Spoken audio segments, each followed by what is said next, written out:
Huwa żbaljat min jaħseb il-gvern ma jista' jagħmel xejn rigward iż-żieda esaġerata fil-prezzijiet huwa kaġun tan-nuqqas ta' azzjoni mill-gvern il-prezzijiet qed ikomplu jolew ġimgħa wara l-oħra. Dan kien il-messaġġ li twassal f'editorjal tal-ġurnal Times of Malta fejn ġie spjegat għalfejn il-prezzijiet ta' diversi prodotti, inkluż dawk essenzjali, għadhom qed jolew b'eluf ta' familji isibuha diffiċli sabiex inaħqu sal-aħħar tax-xahar. L-editorjal insista li jekk il-gvern ta' Robert Abela mhux se joħroġ soluzzjoni konkreta, il-prezzijiet se jkomplu jolew u jilħqu livelli eċċessivi.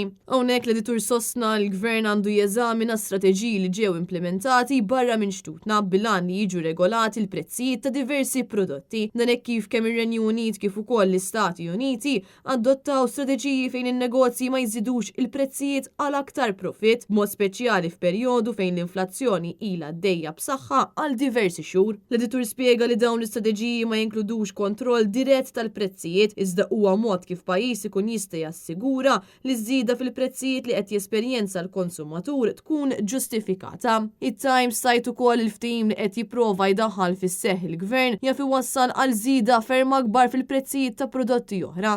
Ftehim li bih Robert Abela qed jipprova jikkonvinċi lil diversi sidin ta' ħwienet sabiex inaqsu l-prezzijiet ta' ftit prodotti bi 15%. U hawn l-edituri wassal appell sabiex l-Aġenzija li tipproteġi l-konsumatur tingħata aktar riżorsi ħalli tkun tista' tassigura li żieda fil-prezzijiet tkun dejjem waħda ġustifikata.